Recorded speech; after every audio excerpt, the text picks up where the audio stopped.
Thanks, Robert. And so Robert snagged me on the way home from that presentation and I was saying, thank you for making this presentation to my group.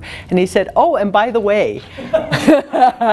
So how could I say no? I tried really hard not to speak, but here I am.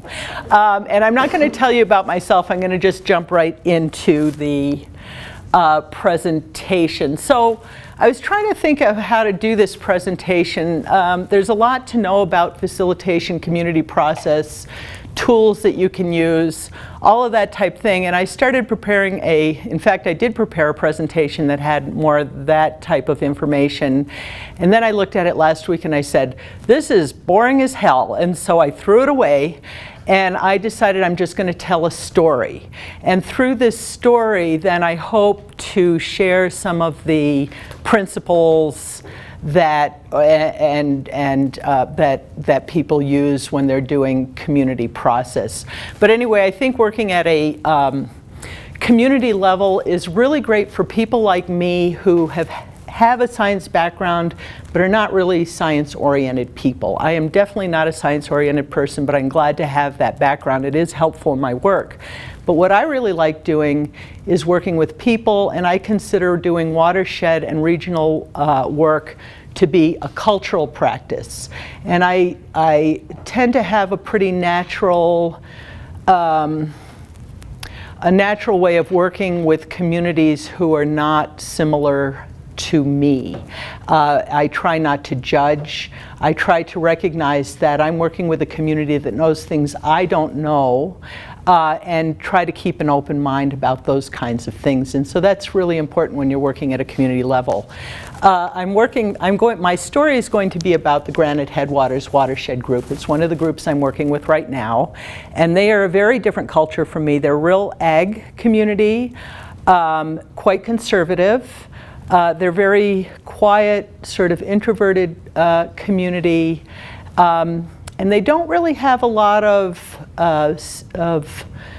self-confidence.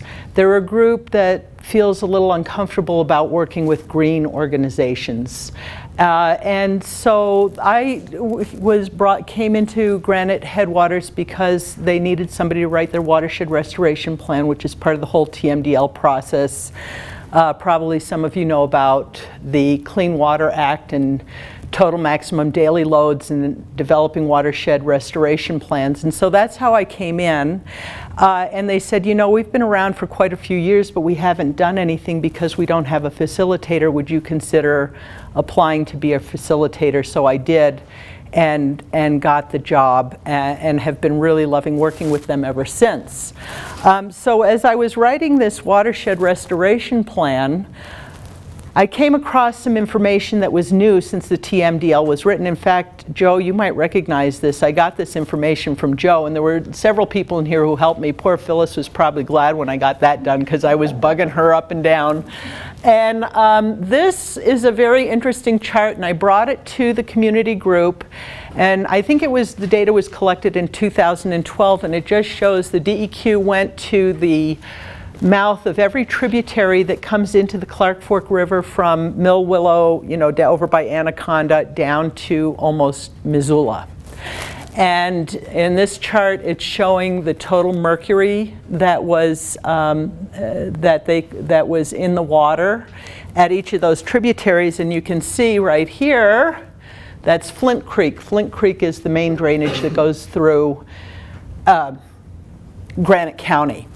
And that got people's attention. And then this one over, whoops, what am I doing here? And then this chart here, again, that's on Flint Creek during high flow. It shows that there was the total mercury load coming into the Clark Fork River from Flint Creek was 2.6 pounds a day, at least on that day in June during high flows back in 2012. So pretty serious mercury problem. It's not that people didn't know it was there, but this visual of how much mercury there actually is and compared to their neighbors really got their attention. So I started organizing. They said we'd like to let the community know what's going on. we want to find out what people are thinking, and we need to understand what's going on. Are we in danger? And so I started bringing in all of these speakers who have different understanding and background on mercury. And in our first few meetings, we had very, very full rooms. People were very interested in what's going on. They had a lot of questions. While I was working on the restoration plan, I had made contact with an EPA guy in Denver who is in charge of toxic, mine remediation in Montana. And he came to the first meeting, and he was very impressed with the engagement of the community and the great questions that they were asking. And he said, well, how can EPA help you? We don't want to stand in front. This is not a community that really likes to talk about government and have government involved. They said, we'd like to stay in the background, but we'd like to help you. And that's another thing about working at a watershed level is, as a local community, you are not the government. And so people have more trust in you. So I talked to our group and said, EPA wants to help. How do you guys want them to help? And what we decided to do is that we needed to figure out, where is this mercury coming from?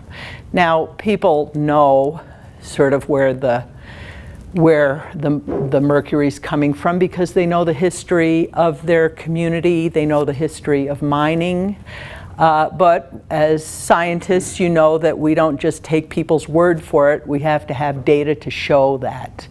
And so the group asked the EPA to go and look at all of the data that they could find that had been collected in the watershed over the last 20, 30 years, throw out all the data that didn't meet today's standards for quality, quality standards for sampling and analysis, and then with the remaining data, create a database and GIS map layers so that we could see where the problems might be, and then identify where our priority project was going to be. So this was a study that was done by Seagull Environmental, paid for by the EPA. And then this shows some of the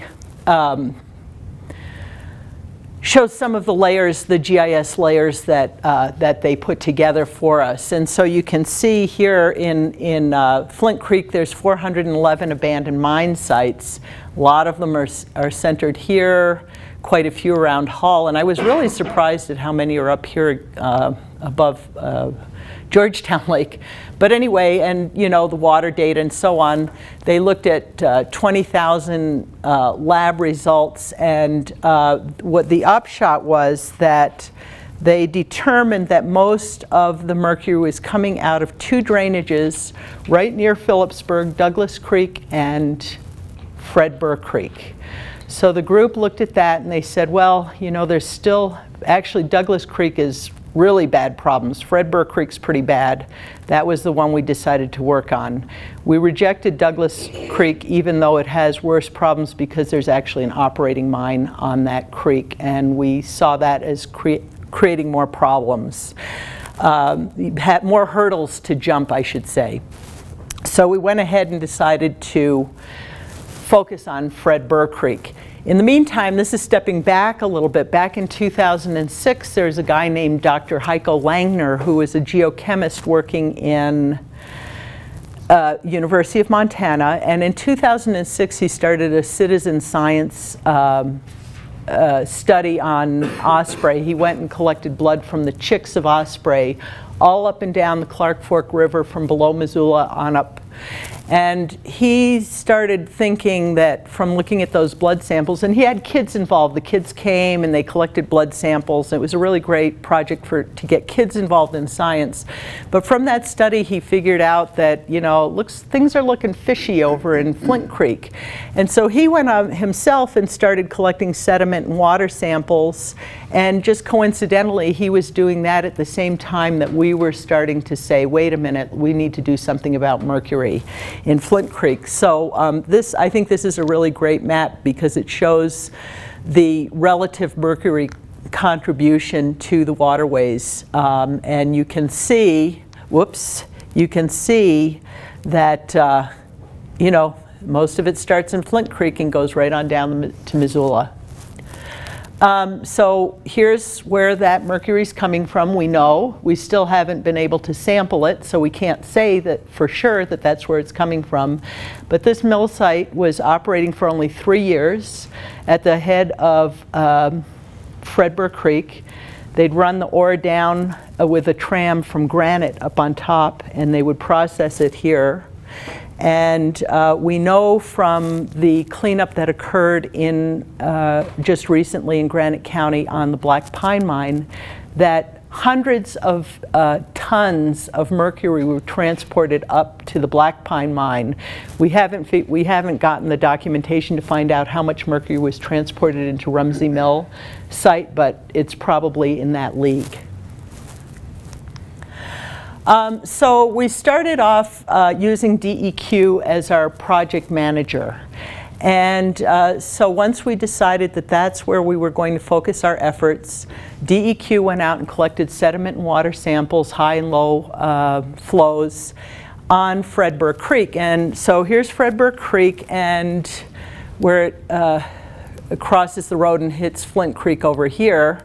This is all private land. You can see all the samples that show that there's exceedances in arsenic, lead, and mercury all the way up, and then here's the mill site, and notice there's no samples there. We haven't been able to get that landowner to give us permission to get on the land to do samples. And then, but we went upstream above the landowner onto private land, or public land, Forest Service, and there was no mercury exceedances or arsenic up there. So it was clean up above, dirty below. And this was paid for by DEQ and DNRC. We then had Fish, Wildlife, and Parks. We actually have a fisheries biologist who's a PhD. His name is Trevor Selch. He's a toxics biologist. Sadly, we have to have those kinds of people in the world today. And he is a great guy. And he and Brad Lehrman went ahead and did some sampling of benthic macroinvertebrates, fish tissue, and sediment, looking at the mercury levels in all of those. And so this is really going to be important baseline data for us as this project becomes, as we clean it up, we're going to be able to go back and see how the changes are happening in terms of the benthic macroinvertebrates and the fisheries. And fish tissue samples and macroinvertebrate samples will tell you different things because they get mercury at different percentages from water or from sediments. And so there's a lot of information that we can glean from this kind of study. So after this cleanup is done, for sure Fish, Wildlife, and Parks is going to be going back and studying that.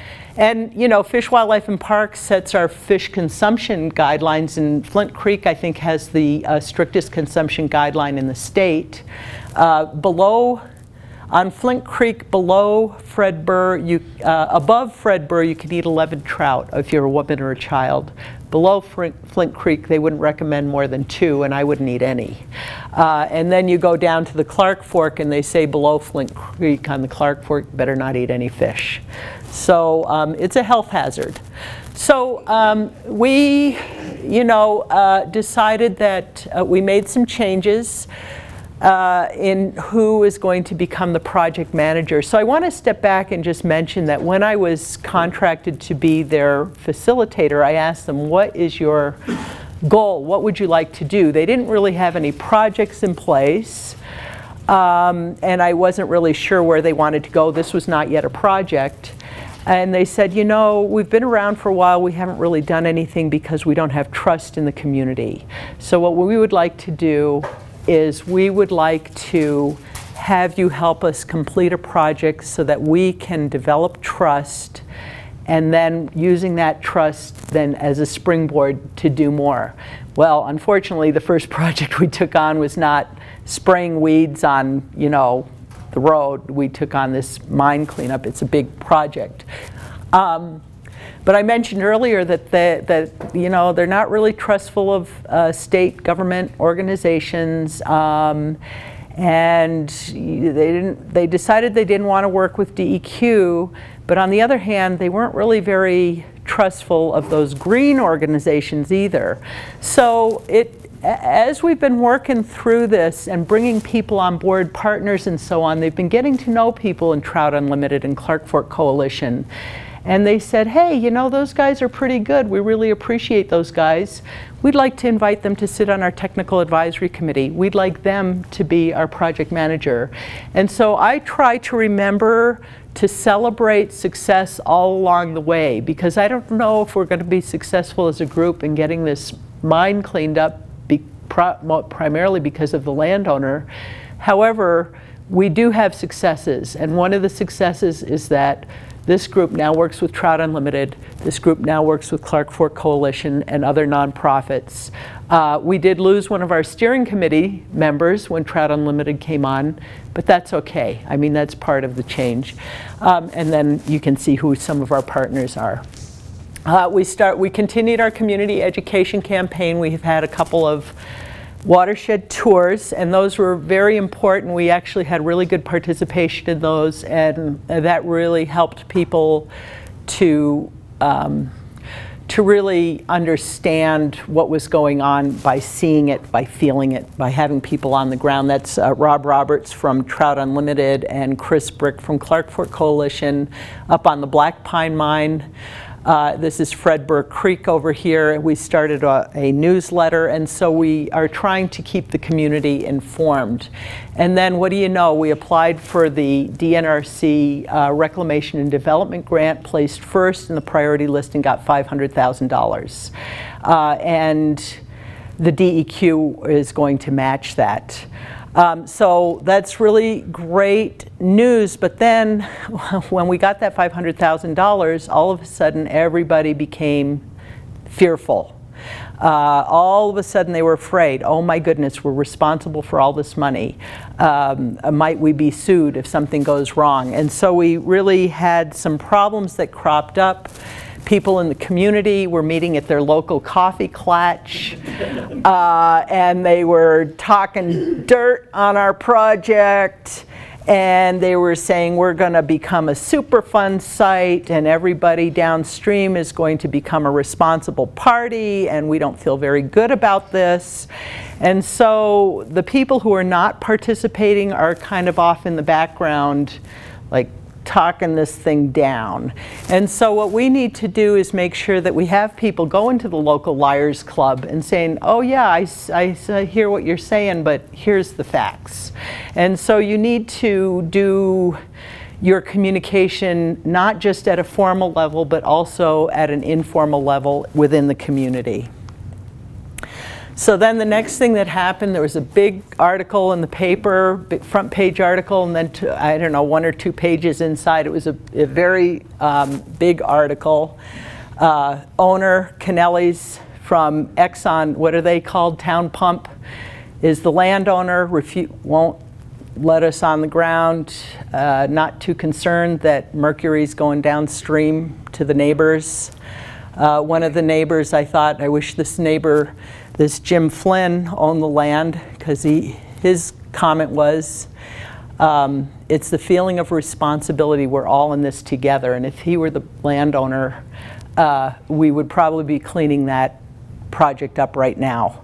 But these are the things that happens. Nothing's easy. If there's a way to create problems in moving forward, the universe is going to do it because it's testing us, and so you need to just keep a positive attitude. So as a result of we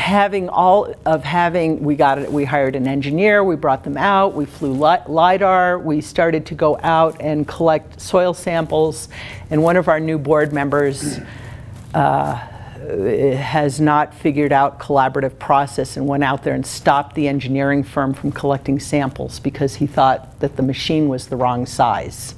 And then the ground froze before we could do anything. So we spent the winter, when we could have been analyzing data, just twiddling our thumbs, almost lost our engineering firm, almost lost our project manager. But we've been spending the last 3 months kind of educating our group, regrouping, calming their fears, and I'm happy to say we're moving forward. I'm feeling pretty good. I am going to have to do a lot of hand-holding with one of our members, but that's okay. So The state agencies are really looking to watershed groups and local community efforts to accomplish their goals. And they're really looking to Fred Burr Creek, because the Granite Headwaters Watershed Group, because it's the only locally driven group that is actually taking on a mine reclamation project. And then we just were awarded a community award from the Clark Fork Kootenai River Basin Council and the Montana Watershed Coordination Council. So we're having little successes all along the way. And then the other thing that we're doing right now is we have the EPA and the state sort of providing us documentation about, you know, what does Superfund mean, or how can we provide the landowners a sense of safety that they aren't going to be responsible when we do the cleanup and so on. So that's what we're in the process of doing right now, and going out to do the sampling that we had hoped to do last fall. I don't remember why I put this here necessarily. I'm sure I had a reason. But this quote, "A crisis woke us up," is, I got it out of Terry, if any of you have read Terry Tempest Williams, she discussed some work, collaborative community work that she did. And I wanted to put that up on the screen because typically that's how most watershed or collaborative processes get going. There's a crisis. And in Granite, that's not necessarily how it happened, but that's a little unusual. So on the Big Hole, there was a crisis. The river dried up in Wisdom back in the mid-90s. And there is a fish that is on the brink of extinction, the Arctic grayling. There's people who are irrigating, trying to make their living on the land by using the water in the streams. It's a blue ribbon trout stream. And so the fishermen and the ranchers were, there were bar fights. And so something had to be done because, and this fish, this Arctic grayling, which is almost extinct, really drove the process. That was the crisis on the Big Hole. And what the Big Hole did, at that time, the state had, I want to see where I'm going, the state had an organization called the Montana Consensus Council, and sadly that has not been funded, but they had very highly trained mediators who would come in and help people with these processes. And so Big Hole Watershed Committee was formed. It wasn't in existence, but the Montana Consensus Council was brought in, and they did shuttle diplomacy, just like Carter did between the Israelis and the Palestinians. Ranchers went in one room, fish people went in the other room, and the mediator shuttled back and forth. And eventually they came up with a plan. It's a drought management plan, and it was the first drought management plan in the state. Now there's quite a few of them. And it was a wonderful model, great thing that happened.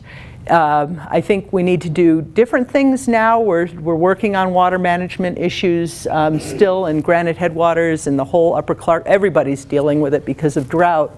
And I think we're looking to figure out ways to keep our snowpack a little bit later in the year and to use our soils as reservoirs for water and aquifers and so on.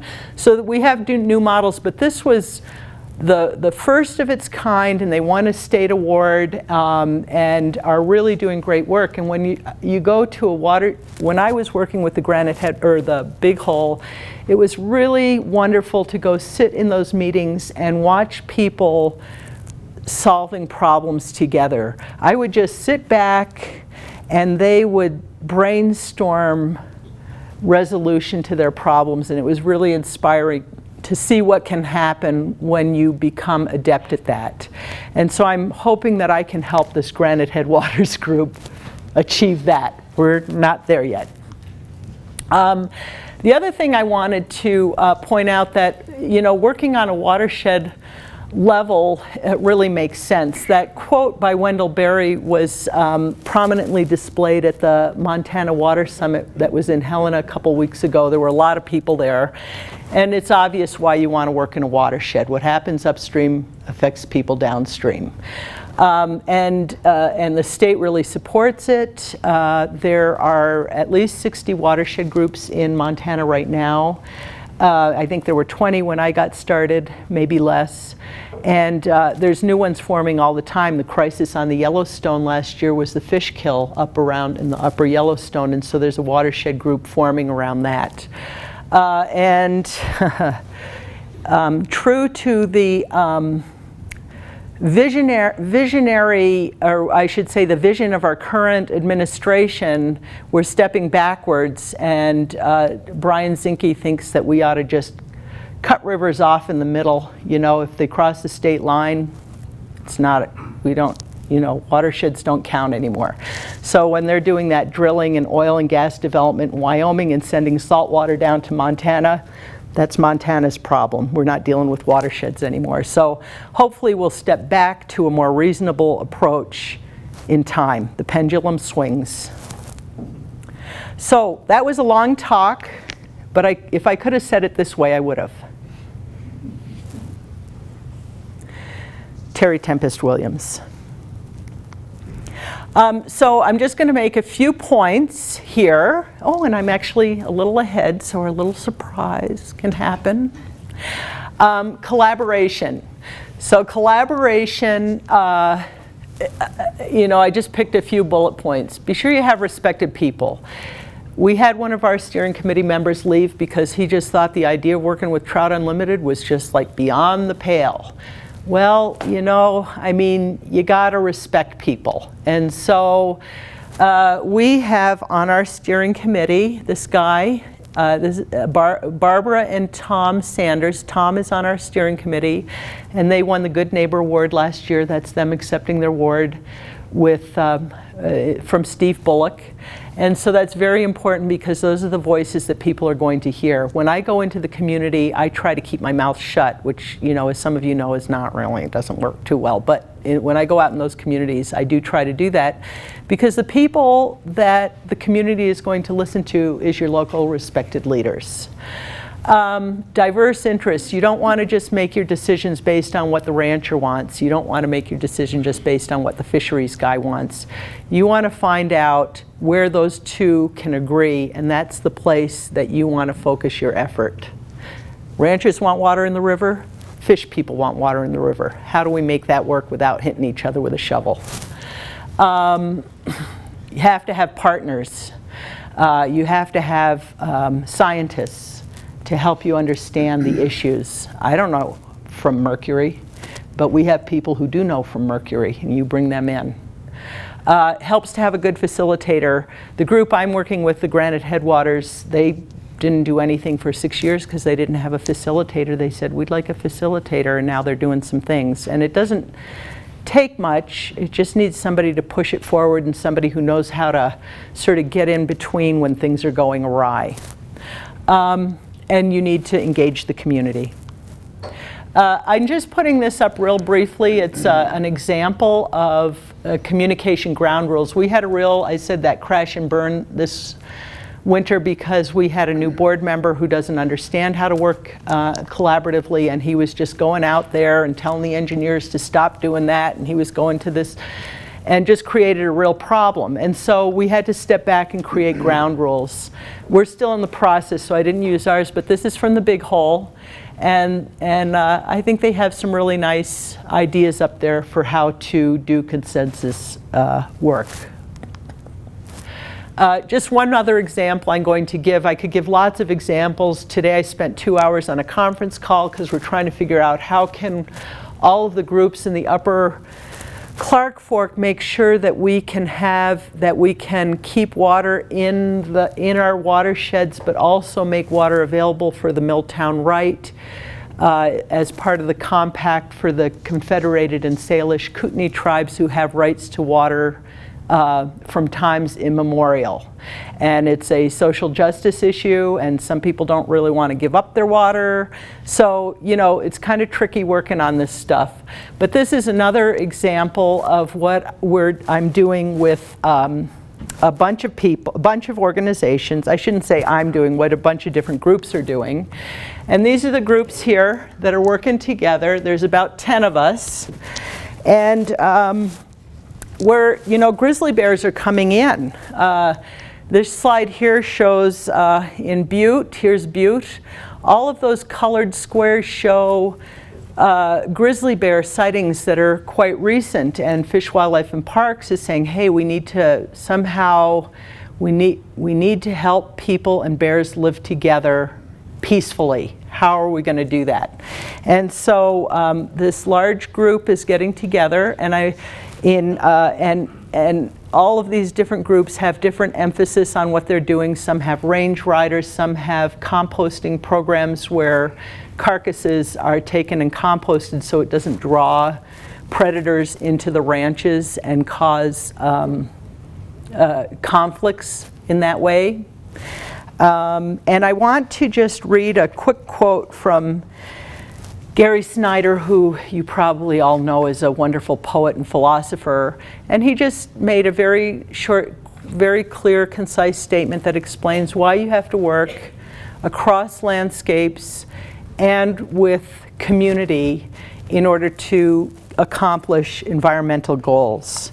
He says, no single group or agency could keep track of grizzly bears which do not care about park or ranch boundaries and have necessary ancient territories of their own. Habitat flows across both private and public land.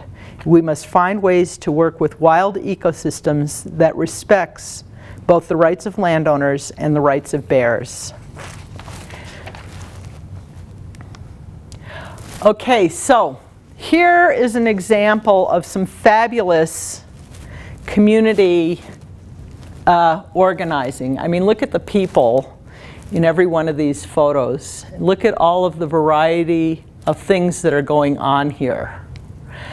And so my question, so I wanted to point out that there is a local watershed effort going on. And I'd like to know in this room how many people are not aware of Restore Our Creek. Have all of you heard about the Restore Our Creek effort? Okay, well that's good. I'm glad to see that. And so we have somebody here. I wanted somebody locally to talk about this local effort and sort of discuss some of the points that I brought in context of the local effort, and that's Northy Trethaway, and I really appreciate that you came, so I'm going to give Northy my last 5 or 8 minutes to talk about the Restore Our Creek in the context of some of the points that I brought up today. Oh. That's all right. I'll speak loudly. He needs it for his... Yes. He needs it for his... Sorry. I don't know how to get this thing off. Get it off of me! No, I'm sorry. Just take that out. Oh, okay. Sorry, Northy.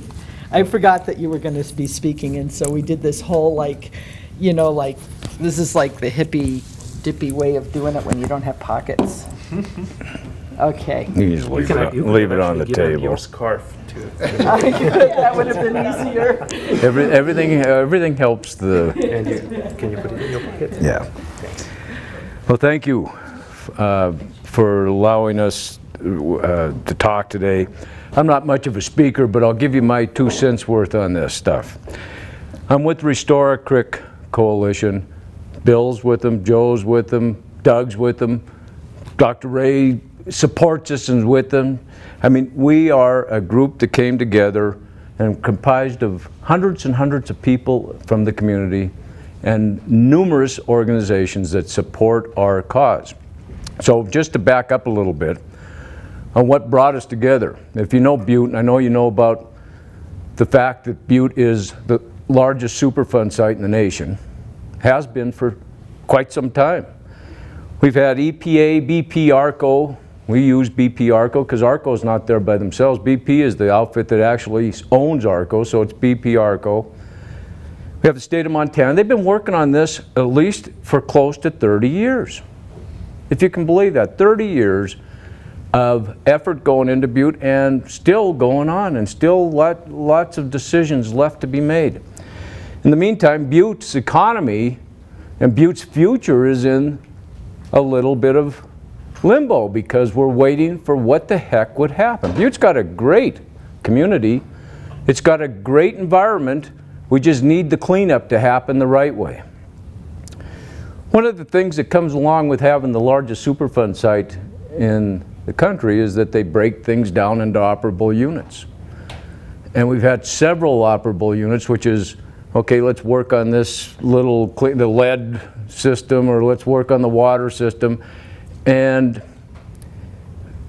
that comes along with breaking things up into different groups that are interested in that particular element of it.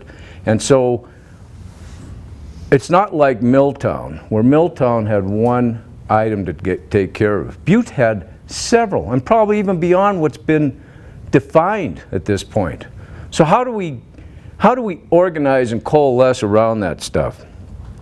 The previous EPA administrator, Doug Benevento, was here or not Doug, but Sean McGrath was here just a couple years ago, and when pressed, he did say, and he was a pretty good guy, but I mean, he didn't stay there long enough to help us out. He did say, it looks like Butte's cleanup has not been done in a comprehensive way.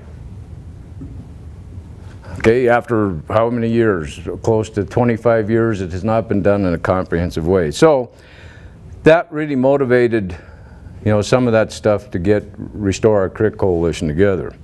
We thought the remedy of what we were trying to do as a grassroots community effort was to try and remove the division of the operable units by bringing people and groups together under a simple message. We coalesced around the message of Restore Our Creek, referring to Silver Bow Creek in the center of Butte.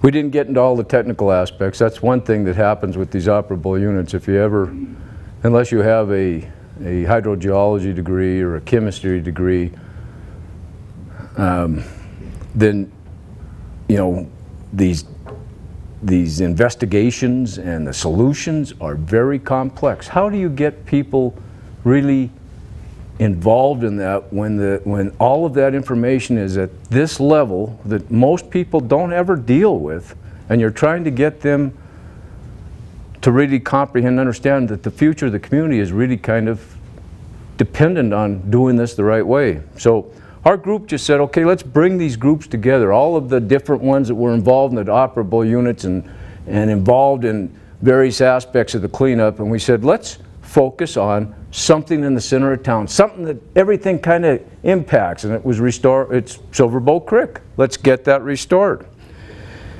Like I said, we didn't get into the technical aspects of it, although we could have. We have people like Joe and Doug. Joe's unparalleled in his knowledge and history about Silver Bow Creek. And we had a fundamental goal and a comprehensive message. One of the best sayings I've ever heard was from a guy, Evan Barrett, and I think most of you probably know him. He's a former advisor to the governor, previous governor, teacher, and among other notable historical jobs he's held. But he did say that issues divide and purpose unites. And we've been able to, as a group, really focus on our purpose. Our purpose is Restore Our Creek. So Joe will tell you, when it comes up to things like storm drains and all that stuff, man, I'll tell you, you can spin out of control pretty quick and get into arguments. But you know what? When you can bring it back and say, hey, our goal, our purpose is to get a creek in the center of town. And without that, none of the rest of this really counts. So we got to kind of subdue our own personal ideas to how can we move forward with this purpose. And so I tell you, that simple message, not getting into the weeds all the time, realizing that there is some really, undeniable reasoning for why the center of Butte needs to be cleaned up just as equally as they've done to the west of Butte. It is, I'm a little passionate about this. You know, we've got a group of people with very diverse backgrounds. Mine's personally in mining. I'm a mining engineer. We've got other people from all walks of life in there. But I'll tell you what gets me is let's clean up this community the right way, and don't discount us because we're in Butte. Don't clean it up less than what they've done west of Butte, and that's partly why we all come together. We've got a goal, and we're going to push as hard as we can to get that goal accomplished. So like I said, Evan's saying is a very important aspect into what keeps us moving forward. We've got a long way to go, like I mentioned earlier, and we're taking small incremental steps. You know, we never want to spike the football. You're playing in a game, sure you score or you make a first down, and it's great to make a first down, but you don't rally until and do things that bring you to kind of think you've accomplished something by just scoring a touchdown. It's great, but you got to win the game. You don't win the game, all the rest of it means nothing.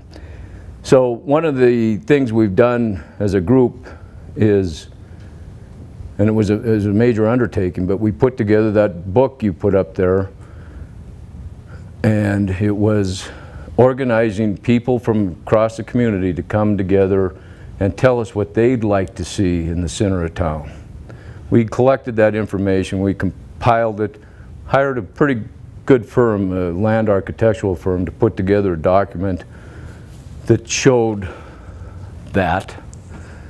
And when the current EPA administrator, held that up at a question that was asked, what are you going to do when these secret negotiations, how is this all going to come about? And he held that up and he says, this is what we're working towards. There he is doing that. That's a step, that's an incremental step, that's like a first down. But boy, I'll tell you what, we've got a long ways to go. And I just tell you, you know, some of these people that are in our group are great people. Joe's great. And I'll tell you, I was just complimenting Bill the other day. He does some of the most magnificent writing that I've ever heard in my life. And I told him, I said, in the next Star Wars, if they use words and phrases in that thing, you're going to be like a guy wielding a lightsaber in there. So, I mean, he's a great guy, and that's all I've got to say on this. So thank you. Thank you. So that's all I had. So if there's any questions, Doug. Yeah, so back on the Fred Burr thing,